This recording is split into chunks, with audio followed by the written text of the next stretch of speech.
الحمد لله نحمده ونستعينه ونستغفره ونؤمن به ونتوكل عليه ونعوذ بالله من شرور أنفسنا ومن سيئات أعمالنا من يهده الله فلا مضل له ومن يضلله فلا هادي له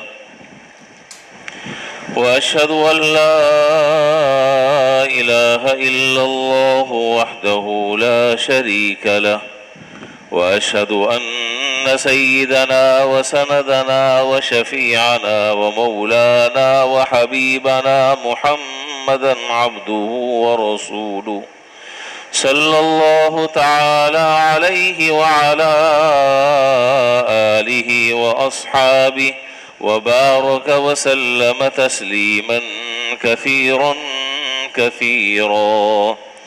أما بعد فأعوذ بالله من الشيطان الرجيم. بسم الله الرحمن الرحيم. إن عدة الشهور عند الله 12 شهرا في كتاب الله يوم خلق السماوات والأرض 4 منها حرم. آمنت بالله صدق الله مولانا العظيم وصدق رسوله النبي الكريم ونحن على ذلك لمن الشاهدين والشاكرين والحمد لله رب العالمين.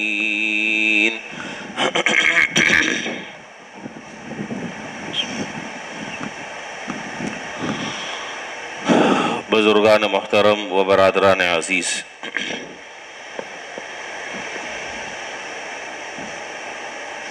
مسنون دعاؤں کا بیان چل رہا ہے.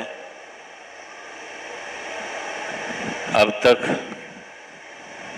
کچھ وہ دعائیں آپ کی خدمت میں ان کی تشریح عرض کی تھی جو جناب نبی کریم صلی اللہ علیہ وسلم نے جن دعاؤں کے پڑھنے کی تلقین فرمائی، اور کچھ دعائیں قرآن کریم میں جن کا ذکر ہے،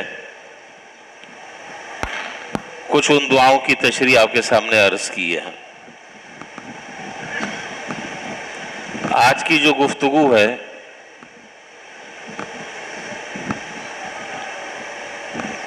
وہ اس دعا سے متعلق نہیں ہے، وہ محرم الحرام اور یوم عاشورہ سے متعلق چند باتیں عرض کرنی ہیں، اس لیے کہ اسی ہفتے میں عاشورہ بھی آ رہا ہے، 9 اور 10 محرم بھی ہے. زندگی رہی تو پھر انشاءاللہ اگلے جمعے اسی دعاؤں کے تسلسل کو آگے بڑھائیں گے.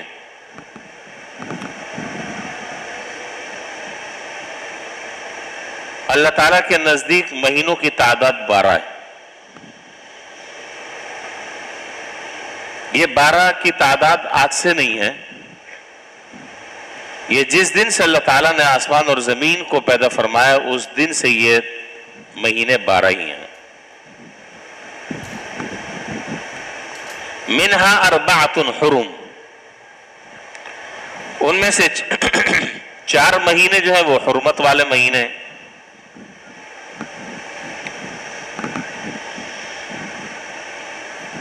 جن مہینوں میں 4 مہینوں میں زمانے جاہلیت میں بھی ان مہینوں کا احترام کیا جاتا تھا، ان کے تقدس کا خیال کیا جاتا تھا، ان کی عظمت کا خیال کیا جاتا تھا، اور اس زمانے جاہلیت میں بھی کوئی ایسا کام نہیں کیا جاتا تھا جو ان 4 مہینوں کی تقدس، حرمت اور عظمت کے منافی ہو. زمانے جاہلیت میں سب اس کا احترام کرتے تھے. ان 4 مہینوں میں سے ایک مہینہ جو ہے وہ محرم الحرام کا ہے. یہ اسلامی سال کا پہلا مہینہ ہے جس کی آج 6 تاریخ ہے. 6 محرم الحرام ہے آج، 1444 ہجری.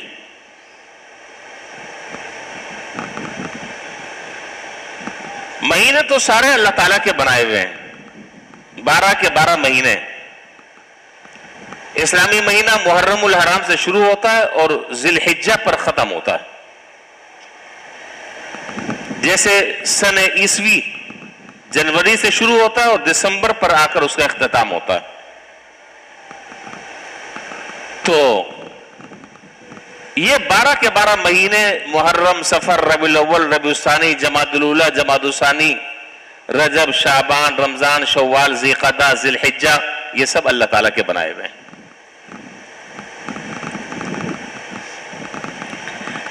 لیکن اس مہینے کو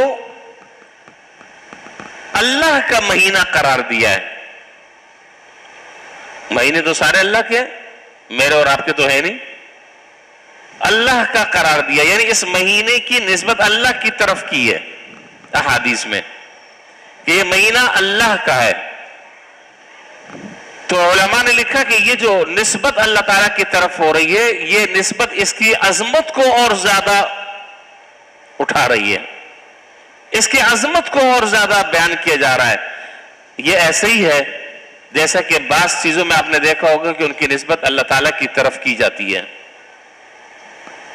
انسان ہوں، جانور ہوں، حیوانات ہوں، یہ سارے کس کے بنائے ہوئے ہیں؟ اللہ تعالیٰ کے بنائے ہوئے ہیں، اللہ تعالیٰ نے پیدا کیا. لیکن حضرت صالح علیہ السلام کی جو اونٹنی اس کو کہا جاتا ہے ناقۃ اللہ. کیا معنی ناقۃ اللہ کا؟ اللہ تعالیٰ کی اونٹنی. تو باقی اللہ تعالیٰ کی چیزیں نہیں ہیں بنائی ہوئی، چونکہ وہ اونٹنی عام اونٹنیوں سے کچھ غیر معمولی ہے اپنی خلقت کے اعتبار سے، لہذا اس کی نسبت اللہ تعالیٰ کی طرف کی. ناقۃ اللہ، اللہ تعالیٰ کی اونٹنی. جانور سارے اللہ تعالیٰ کے پیدا کیے ہوئے ہیں اس کی عظمت کو بیان کرنے کے لیے. مسجدیں جتنی بھی ہیں، جہاں پر بھی ہیں دنیا جہان میں، وہ چھوٹی مسجد ہو، بڑی ہو، کچی ہو، پکی ہو، غریب علاقے میں ہو، سفید پوش علاقے میں ہو، ٹائلیں اور ماربل لگے ہوئے ہوں اور چھپر سے بنی ہوئی ہو، پانی اندر آتا ہو، یہ ساری کی ساری مسجدیں اللہ تعالیٰ کی ہے. لیکن ایک مسجد ایسی ہے کہ جس کی نسبت اللہ تعالیٰ کی طرف کی ہے، بیت اللہ. اللہ تعالیٰ کا گھر، یہ گھر اللہ تعالیٰ کا نہیں ہے، نہیں ہے، یہ بھی اللہ تعالیٰ کا ہے. اس گھر کی عظمت کو بیان کرنے کے لیے اس کی نسبت اللہ تعالیٰ کی طرف کی ہے، بیت اللہ، بیت الحرام. تو اسی طریقے سے میں یہ عرض کر، یہ میں نے آپ کو چند موٹی موٹی مثالیں دی ہیں. میں اصل عرض کرنا یہ چاہ رہا ہوں کہ یہ جتنے بھی مہینے ہیں 12 کے 12 مہینے، یہ سارے اللہ تعالیٰ کے بنائے ہوئے، لیکن اس مہینے کی نسبت خاص طور پر اللہ تعالیٰ کی طرف منسوب ہے اس مہینے کی عظمت کو بیان کرنے کے لیے. ایک بات تو یہ، اور دوسری بات یہ ہے کہ اس بات کا تذکرہ ہمیں احادیث میں بھی ملتا ہے. سرکار دو عالم نبی کریم صلی اللہ علیہ وسلم نے ارشاد فرمایا، عبادت کے اعتبار سے، عبادات کے اعتبار سے اور خاص طور پر روزوں کے اعتبار سے رمضان کے بعد اگر کوئی مہینہ اللہ تعالیٰ کے نزدیک زیادہ قابل اجر اور ثواب اور قابل عظمت ہے، وہ محرم کا مہینہ ہے رمضان کے بعد. اس لیے کہ رمضان کی جو فضیلت ہے، رمضان کی فضیلت وہ منصوص ہے، اس کا تذکرہ قرآن اور حدیث میں صراحت ہے، صراحت کے ساتھ آیا ہے، تو وہ تو منصوص ہے. لہذا اس کے بعد اگر کسی مہینے کی عظمت زیادہ ہے رمضان کے بعد، وہ یہ محرم الحرام کے مہینے کی ہے. اسی لیے جناب نبی کریم صلی اللہ علیہ وسلم نے اس بات کا حکم دیا اور اس بات کی تلقین امت کو فرمائی ہے کہ محرم میں روزے رکھو، محرم الحرام کے مہینے میں روزے رکھو.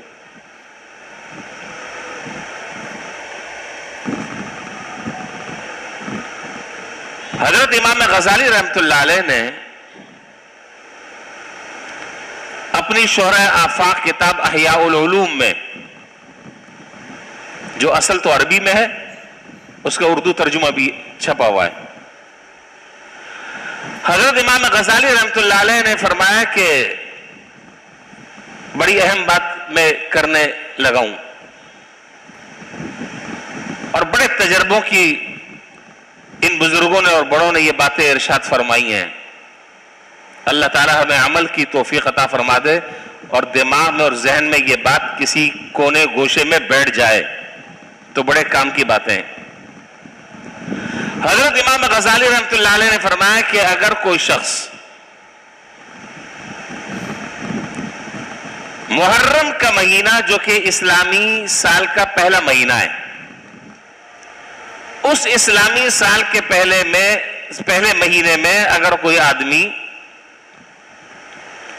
کسی نیک کام کی اور اچھے کام کی بنیاد رکھ دے تو اللہ تعالیٰ کی رحمت سے امید ہے کہ انشاءاللہ پورے سال اس پر اللہ تعالیٰ اس کو استقامت بھی عطا فرمائیں گے۔ مداومت کے ساتھ اگر اس عمل کو کرتا رہے اللہ تعالیٰ اس کا اجر اور ثواب پورے سال اس کو عطا فرمائیں گے۔ اگر مر بھی گئے اور انتقال بھی ہو گئے اس سال تو اس نیک عمل کی بنیاد رکھنے پر اللہ تعالیٰ کیا وہ ایسے ہی لکھا جائے گا جیسا کہ یہ عمل اس وقت بھی کر رہا ہے۔ بات آپ کے سمجھ میں پتہ نہیں آئی کہ نہیں آئی، میں دوبارہ اس کو دہراؤں، سمجھ میں بات آ گئی؟ اگر کوئی آدمی محرم الحرام جو اسلامی سال کا پہلا مہینہ ہے اس میں اگر کسی اچھے کام کی بنیاد ڈال دے، کسی نیکی کے کام کی بنیاد ڈال دے، کسی خیر کے کام کی بنیاد ڈال دے تو فرمایا کہ پورا سال انشاءاللہ اللہ تعالیٰ کی رحمت سے قوی امید ہے کہ خیر و برکت ہوگی۔ یہ بات واضح ہو گئی۔ اب ہمیں اور آپ کو یہ سوچنا چاہیے کہ میں کون سے اچھے کام کی میں بنیاد ڈال سکتا ہوں، کون سا کام ایسا ہے جو میں اب تک نہیں کر پایا، اب میں اس کام کی بنیاد ڈال دوں، میں وہ کام محرم الحرام میں کر لوں۔ بہت سارے کام ہیں، آپ سوچئے کیا آپ کر سکتے ہیں۔ اور یہاں میں ایک اور بات بھی کلیئر کر دوں، جب اس طرح کی بات کی جاتی ہے تو عام طور پر ذہن میں یہ بات ہوتی ہے کہ شاید مولوی صاحب کوئی پیسے خرچ کرنے والا کام بتا رہے ہیں۔ مولوی بیچارہ تو ظاہر ہے کہ یہی باتیں کرے گا اور کیا کرے گا۔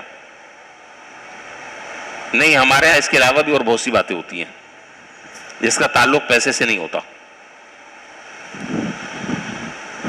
تو پیسے کے علاوہ بھی پیسے اگر اللہ تعالیٰ نے کسی کو پیسہ دیا ہے تو اس کے ذریعے کوئی ایک اچھا صدقہ جاریہ شروع کر دے، اس میں کیا مسئلہ ہے؟ کوئی خیر کی بنیاد ڈال دے، کوئی طالب علم پڑھ رہا ہے دینی مدرسے میں اس کی فیس دے دے، کسی کے گھر کا راشن باندھ دے، وغیرہ وغیرہ۔ میں اس کی ڈیٹیل میں اور میں اس کی تفصیل میں نہیں جا رہا، یہ بہت ایک لمبا موضوع ہے اور اس میں بہت ساری اس کی قسمیں ہیں، آپ غور کریں گے آپ کو خود پتہ چل جائے گا۔ ذہن اپنا دوڑائیں، ذہن چلائیں، انشاءاللہ بہت ساری صورتیں آپ کے سامنے آ جائیں گی۔ میں اس پیسے خرچ کرنے کے علاوہ اس سے ہٹ کر ایک کچھ اور بات کر رہا ہوں۔ اس سے ہٹ کر مثلاً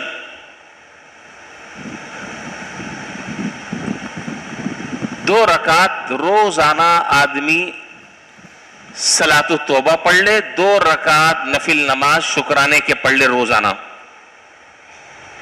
آپ کیا سمجھتے ہیں اس عمل سے کیا ہوگا؟ اس عمل سے کیا ہوگا؟ 4 نفل پڑھنا کیا مسئلہ ہے؟ 2 رکعت صلاۃ التوبہ پڑھ لیں روزانہ اور 2 رکعت شکرانے کے 2 نفل پڑھ لیں۔ میں بہت چھوٹی سی بات بتا رہا ہوں، کیا ہوگا؟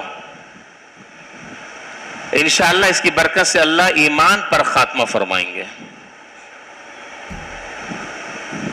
اللہ تعالیٰ ایمان پر خاتمہ فرمائیں گے۔ اور اگر اللہ نہ کرے آدمی اسی نیت سے کرے کہ میں روزانہ اب اس کام کو میں اس محرم کے مہینے سے شروع کر رہا ہوں،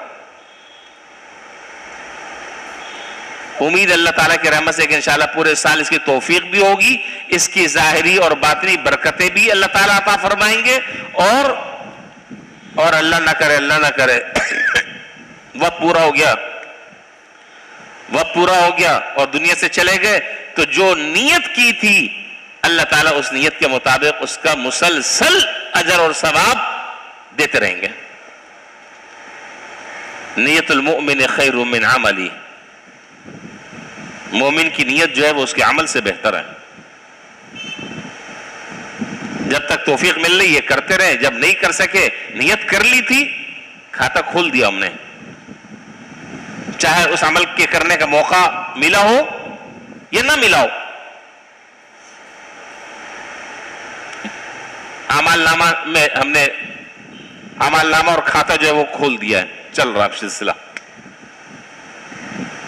یہ کر سکتے ہیں ہم. ایک کام ہے نیا، پہلے نہیں کیا، اب شروع کر دیں. کسی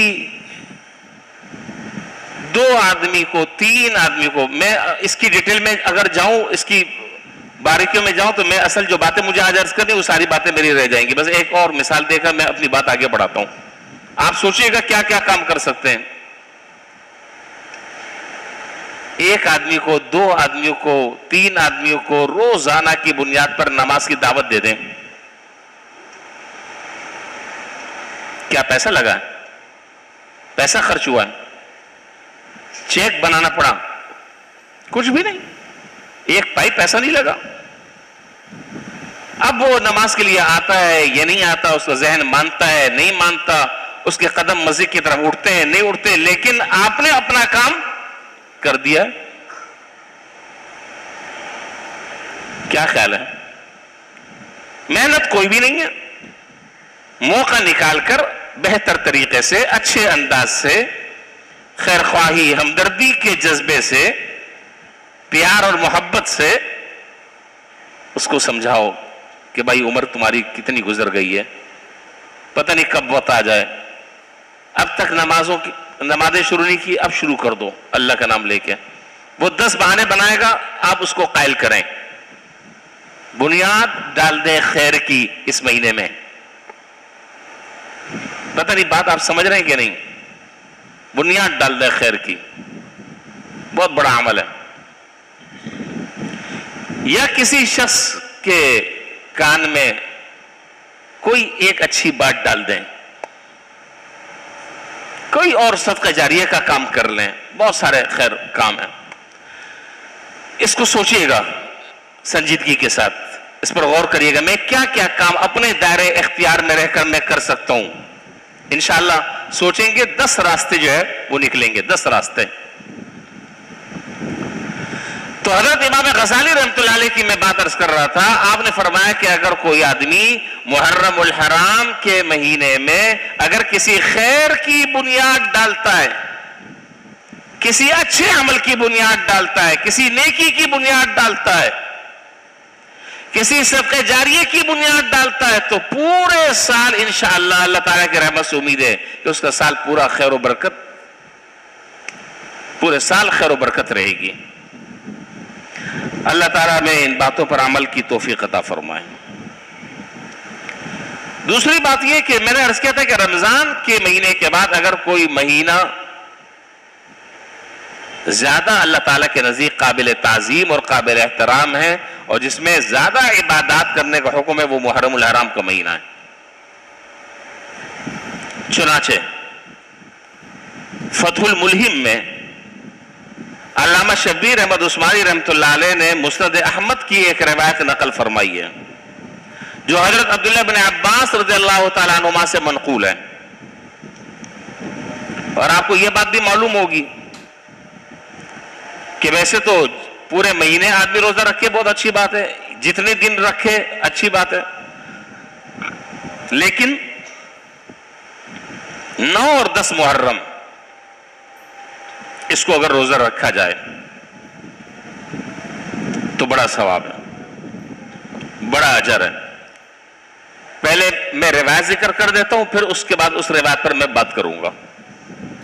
مسند احمد کی روایت جو حضرت عبداللہ بن عباس رضی اللہ تعالیٰ عنہما سے مروی ہے کہ جناب نبی کریم صلی اللہ علیہ وسلم نے ارشاد فرمایا کہ سوموا یوم عاشورا وخالفوا الیہود وصوموا یوما قبلہ او یوما بعدہ. جناب نبی کریم صلی اللہ علیہ وسلم نے ارشاد فرمایا کہ عاشورے کے دن روزہ رکھو اور یہود کی مخالفت کرو